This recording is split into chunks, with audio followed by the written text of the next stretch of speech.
नमस्कार, मैं पिंटू सिंह यादव आप सभी का स्वागत करते हैं न्यूज लाइव में। दोस्तों, जिस तरीके से चित्रकूट जेल में अपराधियों में ताबड़तोड़ फायरिंग हुई, उसके बाद से पूरे यूपी में हड़कंप मच गया और पूरे देश की नजर जो है वो कहीं ना कहीं जो चित्रकूट कारागार है उसको लेकर हो गया है। क्योंकि जेल में अगर किसी की हत्या होती है तो ये एक पुलिस प्रशासनिक जो व्यवस्था है उस पर एक कड़ा सवाल उठता है और वहां की जो न्यायिक व्यवस्था है उस पर से लोगों का भरोसा उठते नजर आता है। क्योंकि जो जेल होता है वो कैदियों के लिए काफी ज्यादा सुरक्षित होता है और अगर जेल में ही किसी की हत्या कर दी जाए तो फिर उस पुलिस प्रशासन से, उस न्यायिक व्यवस्था से और उस सरकार से आप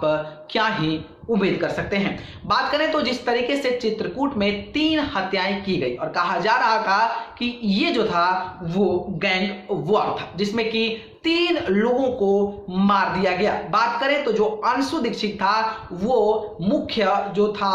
कैदी के रूप में था वहां पर और उसने गैंगवार शुरू किया जिसमें 2 लोगों को मौत के घाट उतार दिया, जिसमें एक का जो नाम था वो मिराज था जो कि मुख्तार अंसारी, जो बाहुबली डॉन मुख्तार अंसारी मऊ का विधायक है, उसका काफी ज्यादा नजदीकी बताया जा रहा था। और दूसरे की अगर मैं नाम की बात करता हूं तो वो मुकीम काला, जो पश्चिमी उत्तर प्रदेश का एक खूंखार अपराधी के रूप में उभरता नजर आ रहा था। इन 2 बड़े अपराधियों की हत्या के बाद जो है पूरे यूपी में हड़कंप मच गया है और इसको लेकर लोग सवाल भी उठा रहे हैं। वही सवाल यह भी उठ रहा है कि जो अपराधी ने इन दोनों की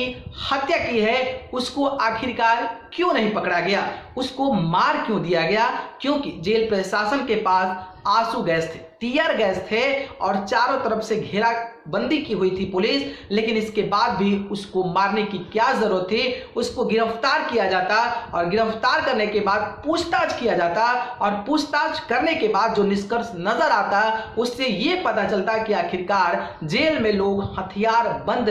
कैसे घुस जा रहे हैं, कैसे इस प्रकार का कॉन्स्पिरेसी और किस तरीके से इस प्रकार का कनेक्शन और तार जुड़ा है जिसको लेकर जांच होती और हर जेलरों में इस जांच की जो सेफ्टी है, जो सुरक्षा है उसको वहां पर दर्ज कराई जाती। लेकिन ऐसा नहीं हुआ और इसी बात को लेकर जो मुख्तार अंसारी के बड़े भाई अफजाल अंसारी हैं जो कि गाजीपुर के बहुजन समाज पार्टी के सांसद हैं, उन्होंने योगी सरकार पर, पुलिस प्रशासन पर और न्यायिक व्यवस्था पर एक बहुत बड़ा सवाल उठाया है। उन्होंने कहा कि पहले नंबर तो ये है कि आखिरकार जेल में हथियार बंद लोग कैसे घुस जा रहे हैं, जेल में हथियार कहां से जा रहा है और अगर जेल में हथियार चला भी गया तो जब 2 लोगों की हत्या हो गई और जो बंदा ने उसको मारा था आखिरकार उसकी अरेस्टिंग क्यों नहीं हुई, उसकी गिरफ्तारी क्यों नहीं हुई। क्योंकि पुलिस के पास वो सारी चीज मौजूद थी जिसके माध्यम से वो उसको अरेस्ट कर सकते थे, आंसू गैस छोड़ सकते थे, टीयर गैस छोड़ सकते थे,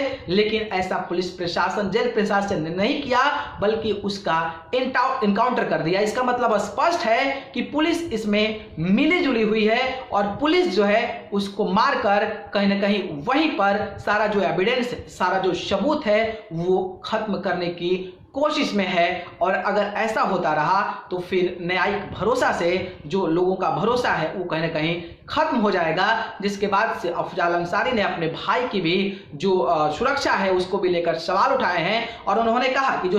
चित्रकूट जो जेल में हुआ है उसको लेकर सुप्रीम कोर्ट की निगरानी में जाना चाहिए और सुप्रीम कोर्ट जो है इसकी जांच करनी चाहिए। जिसके बाद जो जिला जेल अधीक्षक थे उनको जो सस्पेंड कर दिया गया है। लेकिन सवाल यहां पर नहीं रुकता है, सवाल ये रुकता है कि लगातार जो है यूपी के जेल में इस पार के गैंगवार होते नजर आते हैं और उसका जो मेन अपराधी होता है अगर वो पकड़ में नहीं आता है तो फिर योगी प्रशासन पे, पुलिस प्रशासन पे और न्यायिक व्यवस्था पर कैसे विश्वास कर सकता है। और इसी को लेकर मुख्तार अंसारी के भाई और उनके परिजनों को मुख्तार अंसारी का डर सता रहा है कि उनके साथ भी जेल में ऐसी घटनाएं घटित ना हो जाए, जिसके बाद से उन्होंने कहा है कि ये मामला जो है सुप्रीम कोर्ट में जाना चाहिए और सुप्रीम कोर्ट में निगरानी होनी चाहिए कि आखिरकार चित्रकूट जेल का मेन आरोपी कौन था। बाकी आपकी क्या राय है कमेंट बॉक्स के जरिए जरूर बताइए। जानकारी पसंद आई तो लाइक कमेंट शेयर करिए और चैनल को पसंद करते हैं तो सब्सक्राइब कर जरूर जुड़िए। अगर आप मुझसे जुड़ना चाहते हैं तो आप मुझे फेसबुक, इंस्टाग्राम, ट्विटर पे जाकर